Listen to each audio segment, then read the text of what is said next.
Sauvé de l'enfer, témoignage de Carmelo Brenes. Voici le récit du pasteur et évangéliste Carmelo Brenes, présenté par l'Église de Plein Évangile.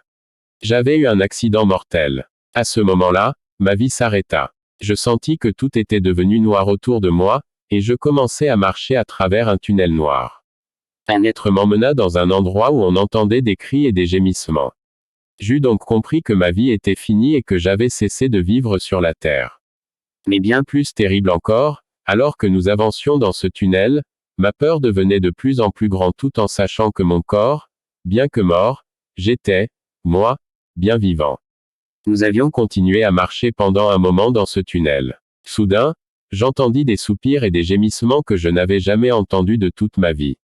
Nous continuions notre marche dans ce tunnel noir et froid, puis, j'aperçus des serpents, grands et gigantesques, qui rampaient d'un lieu à l'autre, en plus de sortes de gémissements et soupirs. Il y avait quelque chose de très particulier, concernant cet endroit. Tous ceux qui se trouvaient là, avaient tout quelque chose en commun, tout criait en demandant de l'eau à ce moment-là. Nous étions arrivés finalement à un endroit ouvert comme un plateau d'innombrables pièces et divisions avec des gens différents. Là, je commençais à crier et supplier Dieu de m'accorder sa miséricorde. Seigneur, souviens-toi de ma vie. Aie pitié de moi. À ce moment-là, un sentiment de terreur avait envahi mon âme. C'était comme si toute ma vie défilait à nouveau devant mes yeux. Je marchais toujours avec l'être qui m'emmenait. Arrivé tout près d'une porte, j'ai crié encore. Aie pitié de moi, mon Seigneur. Aie pitié de moi. Je te supplie de m'aider. Au secours, Seigneur. Soudain, il y eut un silence, et j'entendis une voix ordonnant. À cause de cette voix, tout l'enfer trembla. L'être qui m'emmenait par la main me relâcha, sans que je tombe par terre. Au contraire, je suis resté en voltigeant sur place, alors que la voix se fit entendre à nouveau en déclarant, « Je ne suis pas le Dieu des adultères, je ne suis pas le Dieu de fornicateurs, je ne suis pas le Dieu des menteurs. Pourquoi m'appelles-tu Seigneur si je ne suis pas le Dieu des fanfarons ?» Pendant un moment, je sentis comme si tout mon être était sur le point d'être détruit, mais après un moment, la voix de l'être s'adoucit et me dit, « Viens et je te montrerai ce qui se passe dans ce lieu et ce qui attend tous ceux qui ne veulent pas suivre mes voies mais ont choisi de suivre l'imagination de leur propre cœur. » Je continuais à marcher en entendant tous les gémissements qui écrasaient mon âme. Tout à coup, nous nous arrêtâmes devant une cellule dans laquelle se trouvait une femme, assise dans une chaise à bascule. Au début, il semblait que rien ne se passait, mais soudain, son corps se transforma parce qu'elle était une sorcière. Elle cria de douleur avec des tels gémissements et soupirs en demandant du secours, car tout son être était en flammes. Elle se mit à crier avec des cris horribles, en suppliant que quelqu'un l'aide. Du coup, le Seigneur s'adressa alors à moi. Le salaire du péché, c'est la mort, et ce qui arrive dans ce lieu n'en sortira plus jamais. Il me montra également des endroits dans la terre, comme des ouvertures dans le sol qui contenaient une espèce d'huile bouillante dans laquelle se trouvaient des gens en train de brûler dans les flammes, à vrai dire des êtres humains qui souffraient terriblement. Quand ils essayaient de sortir de là, un démon venait aussitôt les remettre dans ce lieu à nouveau. Le Seigneur m'expliqua, c'est à cause de la désobéissance de l'homme, que beaucoup de personnes, qui autrefois faisaient partie des églises chrétiennes évangéliques, se sont retrouvées dans cet endroit pleurant, suppliant, et demandant la miséricorde pour leur vie. Ce qui n'est plus possible, car la miséricorde ne peut s'obtenir que pendant que nous sommes encore sur terre. Une fois mort, c'est terminé, comme le Seigneur l'a dit dans sa parole. Nous avions continué à marcher et nous arrivâmes à un endroit très spécial où il y avait des gens qui, un jour, avaient entendu la parole de Dieu mais n'avaient jamais voulu se repentir. Je remarquai là, une femme avec 2 enfants qui récriminaient leur mère en lui disant, « Pourquoi tu ne nous as pas emmenés à l'école du dimanche? Pourquoi tu ne nous as pas permis d'aller à l'église? » Et ils maudissaient leur mère, car une fois, ils ont voulu aller à l'église pour écouter la parole de Dieu, mais leur mère leur en empêcha. Le Seigneur me fit voir aussi un endroit où se trouvaient des pasteurs, des évangélistes, et des missionnaires. Ils se trouvaient là pour diverses raisons. Un pasteur attira particulièrement mon attention. Cet homme n'avait jamais cru à la puissance du Saint-Esprit, ni le parler en langue, ni dans le baptême du Saint-Esprit. Il n'avait jamais non plus cru aux guérisons du Seigneur. Quoi qu'il en soit, maintenant il suppliait, demandant miséricorde et pour une nouvelle opportunité d'aller dire au monde que le parler en langue est réel, que le Saint-Esprit est réel également, et qu'il y a une réelle liberté dans l'évangile du Seigneur. Mais c'était bien trop tard pour lui. Il ne pouvait plus jamais quitter ce lieu, car le seul endroit où la repentance est possible, c'est sur cette terre. Bien qu'il soit membre d'une église évangélique et un pasteur, il n'avait pas trouvé miséricorde. Il y avait là également un missionnaire qui avait demandé de l'argent pour ouvrir une mission en Afrique, mais il n'avait utilisé que la moitié de l'argent. Il avait gardé le reste de l'argent pour lui-même, et le voilà à présent suppliant pour avoir l'occasion de revenir sur terre pour rembourser l'argent qu'il avait volé. Il se souvient parfaitement de la façon dont il avait menti pour prendre cet argent qui n'était pas à lui en réclamant la miséricorde et le pardon. Mais voyant que là, il ne pouvait pas obtenir miséricorde, il maudit le Seigneur Jésus-Christ. Je voudrais vous souligner que la vie sur cette terre n'a rien à voir avec la vie qu'on a dans ce lieu de tourment. En enfer, tu entends les cris et les gémissements de terreur et la douleur dans le gosier de ceux qui, autrefois, étaient là dans l'église louant-le.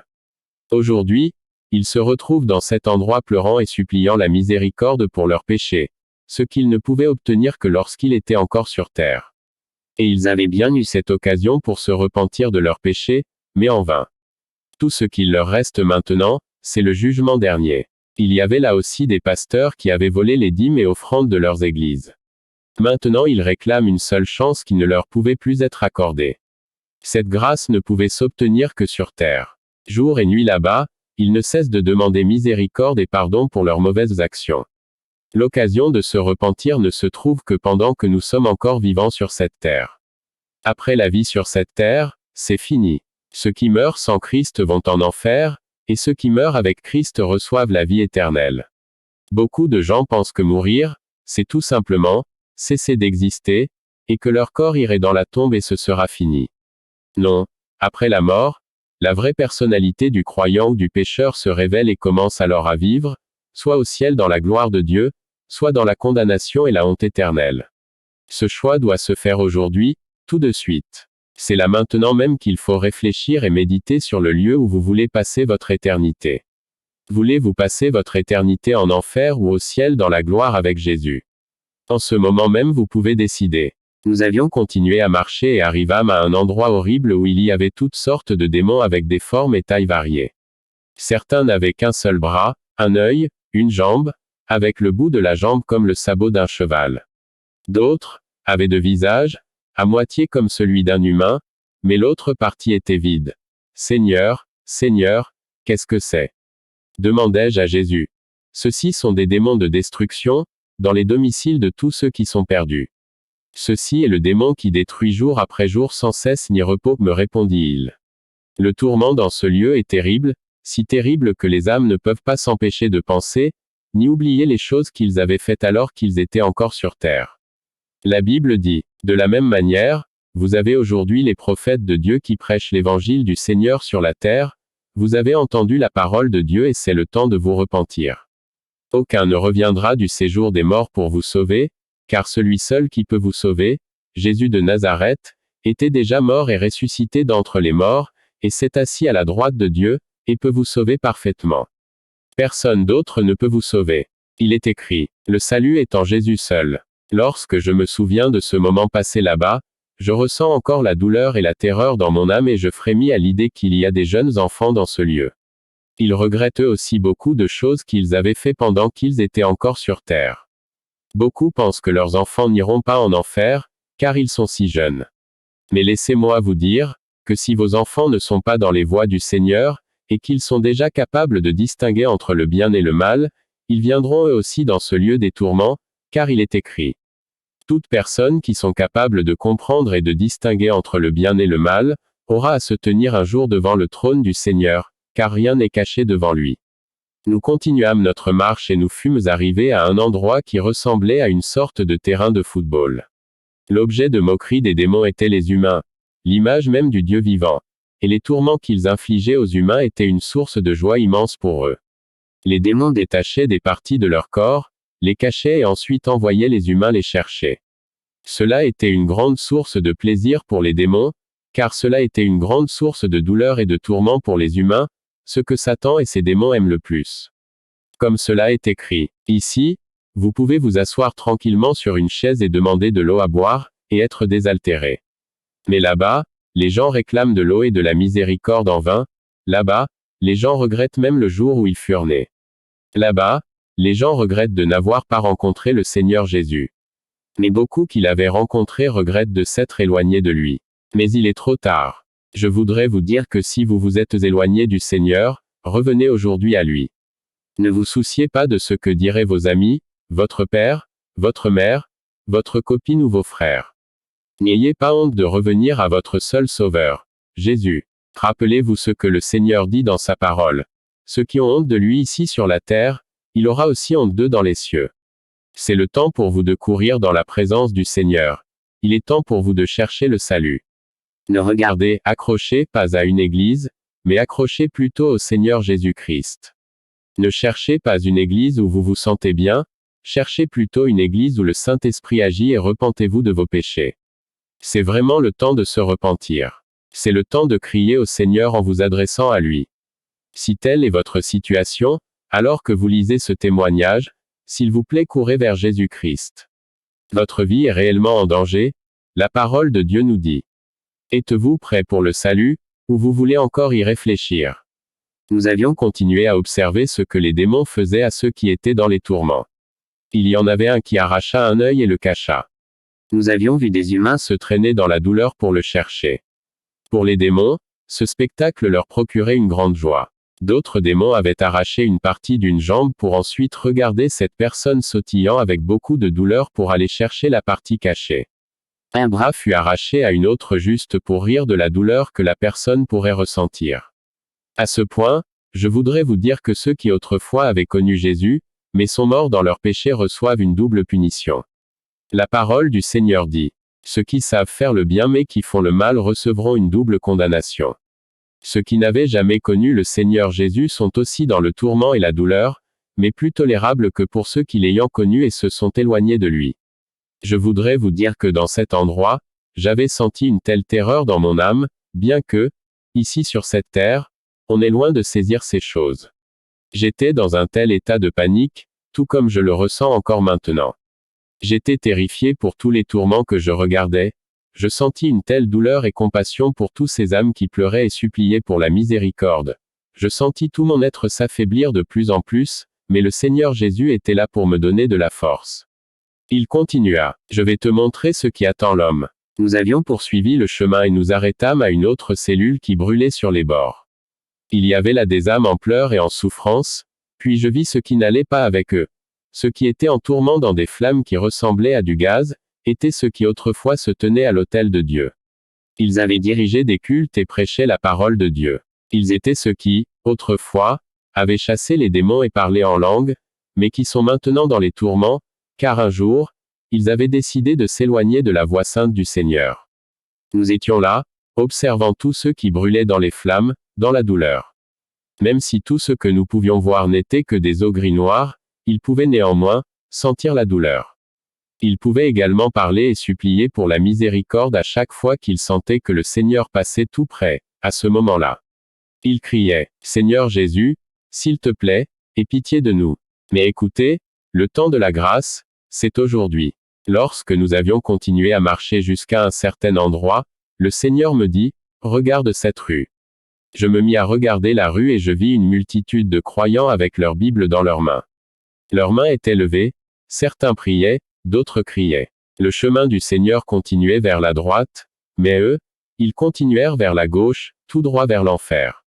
Alors je demandai au Seigneur Jésus pourquoi empruntèrent-ils le mauvais chemin. Ils mènent une double vie, une dans ma maison de prière et une autre chez eux dans leur maison, me répondit-il. Mais Seigneur, ces gens louent ton nom. Lui dis-je, oui, et même quand ils pleurent, crient, acclament et disent toutes sortes de bonnes choses sur moi, leurs cœurs néanmoins sont pleins d'adultère, de mal, de mensonges, de fraude, de la haine, de racines d'amertume, et des mauvaises pensées, m'expliqua-t-il. Alors je compris ce qui est écrit dans l'Évangile. Cela peut nous arriver de penser que tout va bien dans nos vies comme le Seigneur le veut, mais la vérité est qu'il se peut qu'il y ait un frère ou une sœur dans l'Église que nous n'aimons pas, ou encore nous n'allons pas à l'Église à cause de ce frère. Et quand le pasteur demande, « Combien d'entre vous aiment le Seigneur ?» Tout le monde répond, « Amen. » Mais la Bible dit, « Voici l'une des raisons les plus évidentes, où l'on ne s'aime pas les uns les autres dans l'Église tout en attendant le retour de Jésus. Mais la Bible dit que le salaire du péché, c'est la mort. Romains 6h23 car le salaire du péché, c'est la mort, mais le don gratuit de Dieu, c'est la vie éternelle en Jésus-Christ notre Seigneur. En ce jour-là, beaucoup auront des regrets. Certains chrétiens disent, « Oh non, aujourd'hui, je n'irai pas à l'église car c'est frère un tel qui prêche et je ne l'aime pas. » Mais là, dans l'enfer, vous voudriez de tout cœur, que ce frère que vous détestiez tant, vienne vous prêcher la parole de Dieu. Là-bas vous pleureriez pour avoir cette opportunité que vous aviez sur la terre, juste encore une fois. Là-bas en enfer, vous regretteriez d'avoir haï votre frère, là-bas, vous regretteriez de n'avoir pas suivi la parole de Dieu qui dit. Là-bas, vous regretteriez d'avoir perdu du temps pour rien dans l'église du Seigneur, il y aura des pleurs et des grincements de dents comme dit la parole du Seigneur. Combien il serait triste d'avoir passé une vie évangélique chrétienne sur cette terre et ne pas aller au ciel après la mort, et ne pas recevoir le salut pour son âme, vous ne trouvez pas? Moi je crois qu'il faut réfléchir, s'examiner pour voir si vous faites la volonté de Dieu. Si Jésus vient aujourd'hui, partirez-vous avec lui? Vous feriez mieux de méditer sur cela, dès aujourd'hui. Demandez-vous si vous voulez vraiment aller au ciel, si votre vie chrétienne que vous menez plaît à Dieu. Aujourd'hui, il en est encore temps de reconnaître son échec et de se tourner vers le Seigneur Jésus. Je m'adresse à vous qui lisez aujourd'hui ce message, tournez-vous tout de suite s'il vous plaît vers Dieu. Aujourd'hui est le jour où vous pouvez accepter le Seigneur Jésus comme votre sauveur personnel et échapper à l'enfer. Certaines personnes se disent, peu importe où je vais après ma mort. Peu importe ce qui m'arrivera. Je vais profiter de cette vie. Mais si vous voulez réellement profiter de cette vie, marcher main dans la main avec Jésus-Christ, c'est aussi passer du temps dans la maison du Seigneur. On ne peut pas profiter de la vie en la passant dans un bar, avec de la liqueur ou avec des femmes. Non, vous ne pouvez jouir de la vie que dans la maison du Seigneur. Ne venez pas dans la maison du Seigneur juste pour passer un bon moment, nous devons chercher le Seigneur en esprit et en vérité, en réclamant sa miséricorde pour ceux qui marchent encore sur le chemin du péché et de la mort. Comme nous avions continué notre marche dans ce lieu, je voyais des gens qui croyaient être vraiment saints quand ils étaient encore sur cette terre, ils suppliaient et demandaient la miséricorde pour avoir encore une chance. Ils imploraient en criant, « Seigneur, s'il te plaît, aie pitié. » Et moi j'implorais en même temps qu'eux.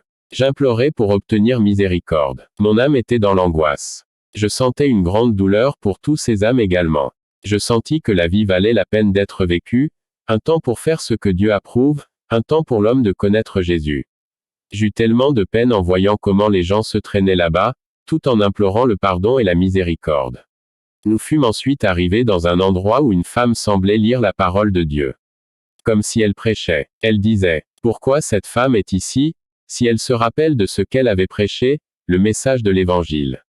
Pourquoi est-elle ici ?» demandai-je au Seigneur Jésus. Et il me répondit, « Parce qu'elle n'a jamais pu pardonner à son mari, elle n'avait jamais essayé de pardonner à son mari. » La parole